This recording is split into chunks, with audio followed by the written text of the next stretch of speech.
Brendan, good Lord, my friend. We've got the remaining bank to do here. These two guys right there. And these guys are done. Wow. What an adventure just with the hardware. My God. And I don't know why. And Rob, I was just telling you about this. I don't even know why I have this in my possession or why I have it, how I got it, or how I remembered that I had it. But thank God, if I didn't have this, this job would not have been possible. I was able to move this underneath and access the hardware under there.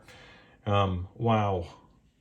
I'm pretty excited, man. There's not much left to do.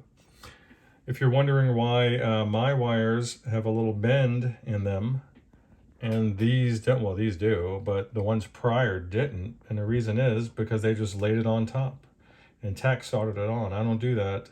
These are actually woven in between the forks here.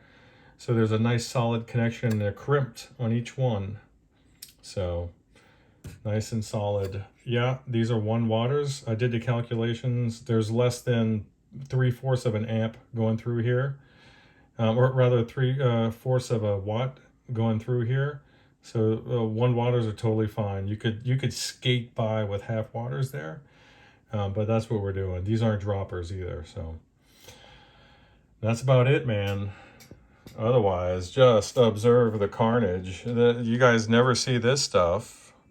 You never see it. I usually tidy the place up. I can't work like this. I hope you guys are having a great evening out there. I know I am. So I'll talk to you soon. Bye-bye.